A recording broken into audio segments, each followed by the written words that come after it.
Olá pessoal, continuando o curso Gestão do Tempo, parte 5, Gestão de Resultado e Produtividade. Esta é a versão de dezembro de 2020. A princípio, esse curso terá no mínimo 6 partes. Retomando a tela do método Kanban, essa é a situação desejada para o final de um dia produtivo. Perceber que realizou todas ou quase todas as tarefas programadas para o dia. A avaliação de resultado ou produtividade no final do dia é importante para saber se estamos tendo sucesso na gestão do tempo e quais mudanças ou técnicas geraram melhores resultados. Faça esta avaliação no final de cada dia, não deixando para o dia seguinte.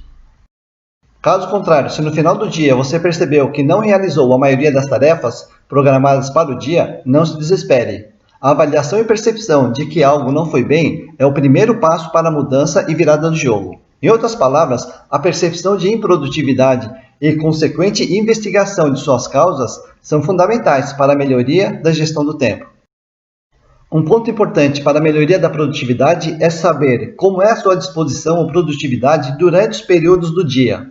Não existe uma regra para isso e temos vários fatores que podem interferir. Tanto os fatores externos, como barulho, conforto e interrupção, quanto fatores internos, como sono, fome, ânimo e concentração. Você terá de descobrir e registrar o seu nível de produtividade em cada período.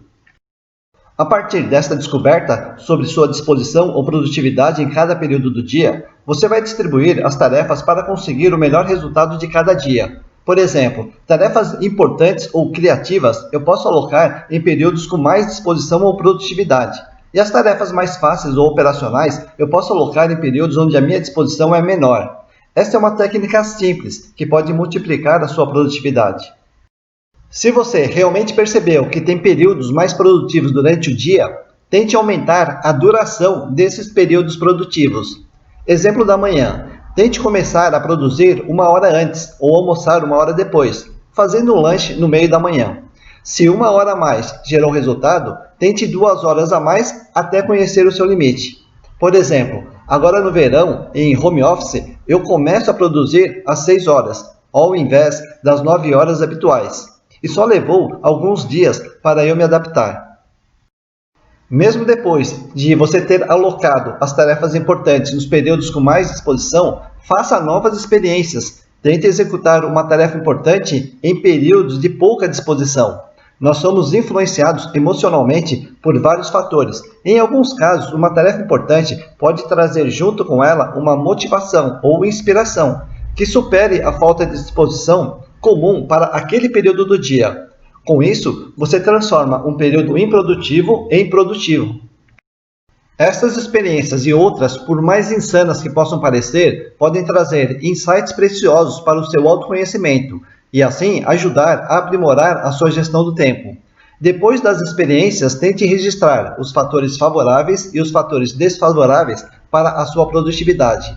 Lembrar que cada pessoa é diferente e se você quer um resultado diferente, precisa também fazer algo diferente. Aqui nós temos alguns exemplos de fatores que podem afetar a sua produtividade. Depois de saber qual fator influencia a sua produtividade, você pode criar estratégias para lidar com ela. Algumas dessas estratégias nós já apresentamos nesse treinamento. Por exemplo, se o barulho ambiente é um fator que interfere na sua produtividade, tente utilizar um abafador de ruídos profissional ou fone de ouvidos com música em volume baixo. Outro ponto importante para a produtividade e gestão do tempo é a definição de prazos. Se você definir um objetivo, é melhor ter um prazo. A definição de prazos é fundamental para o processo de avaliação, além de evitar a procrastinação eterna e consequente desistência do objetivo. Mesmo que você tenha de mudar o prazo do objetivo lá na frente, comece com uma estimativa de prazo. O prazo de um objetivo poderá ser corrigido depois da decomposição desse objetivo em tarefas. O prazo da última tarefa será o prazo do objetivo. Nesta configuração, avaliando os prazos de cada tarefa, ficará mais fácil você saber se irá atingir o objetivo no prazo estimado. Novamente, o prazo de cada tarefa é uma estimativa. Você poderá corrigir os prazos das tarefas para antes ou depois, conforme a velocidade da execução. Quando possível, você também pode indicar a duração de cada tarefa. Se você dividir a tarefa em partes, geralmente fica mais fácil você definir a duração de cada parte. e a somatória de todas as partes será a duração da tarefa. Desta mesma forma, é possível fazer uma estimativa de duração de execução de um objetivo. Novamente, saber a duração de cada parte ou tarefa vai ajudar no processo de avaliação de sua produtividade. No primeiro vídeo, eu falei sobre a importância do foco e atenção plena em uma única tarefa. E fica a questão, é possível fazer várias tarefas simultaneamente e aumentar a produtividade? A resposta é sim. Por exemplo, eu posso fazer duas tarefas simples, repetitivas ou operacionais simultaneamente. Como exemplo, eu consigo caminhar na esteira e ouvir músicas para aprender ou praticar inglês. E eu posso fazer essas duas tarefas operacionais em um período do dia que eu tenha baixa produtividade para as tarefas complexas. No meu caso, eu tenho um exemplo onde eu consigo fazer 3 atividades operacionais simultaneamente: arrumar o layout dos slides para os vídeos, ouvir notícia para aprender japonês e fazer esteira. Neste caso, nenhuma dessas 3 tarefas necessita de concentração ou atenção plena. São atividades fáceis, repetitivas e operacionais. Nesse caso, eu até acho que caminhar na esteira ajuda nas outras tarefas. Na minha experiência, eu percebi que não é produtivo criar conteúdo para os vídeos e ouvir notícias para aprender japonês. E no caso de digitar no notebook enquanto eu caminho na esteira, também não foi produtivo nos primeiros dias. Neste caso, eu consegui superar as dificuldades com a prática, persistência e algumas adaptações. Mas ainda fica aquela dúvida: será que não é possível fazer 2 tarefas complexas ou criativas simultaneamente? Fisicamente, utilizando os mesmos membros é complicado, mas cognitivamente, em atividades de solução de problemas ou criatividade, temos uma possibilidade. Por exemplo, você já deve ter encontrado a solução de um problema enquanto estava focado em outra atividade que não tinha nada a ver com esse problema. O que acontece nesse caso é que o consciente fica focado em uma tarefa, mas o subconsciente pode, nesse mesmo instante, lembrar, perceber ou fazer conexões que levem à solução de um problema que estava em aberto. É como se fossem membros diferentes. Exemplo, eu ando de esteira com as pernas e, simultaneamente, eu digito no notebook com as mãos. É como se o subconsciente tivesse vida própria ou algo parecido.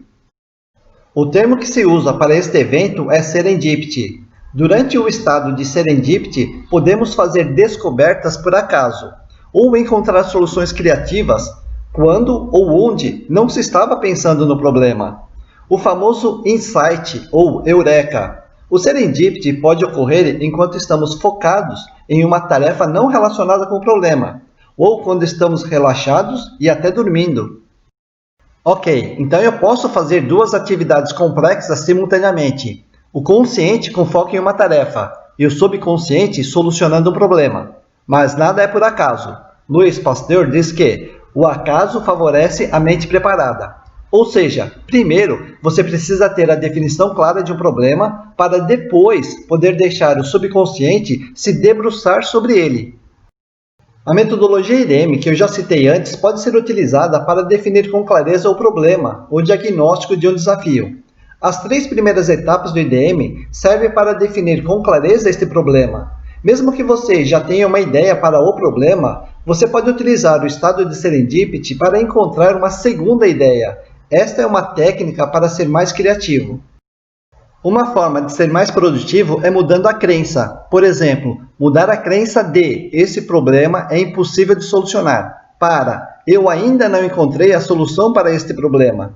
Esta segunda forma de pensar deixa uma oportunidade para o subconsciente encontrar a solução. Eu chamo isso de estado deliberado de serendipity, e só depende de você.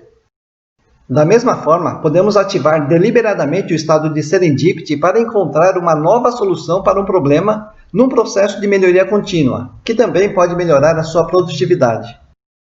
Não custa reforçar que para ter uma nova experiência que leve a novas descobertas depende de uma decisão. Existem inúmeras formas de melhorar a produtividade. Algumas funcionam para você, outras não. E a melhor forma de descobrir o que funciona é fazendo experiências ou pequenos testes.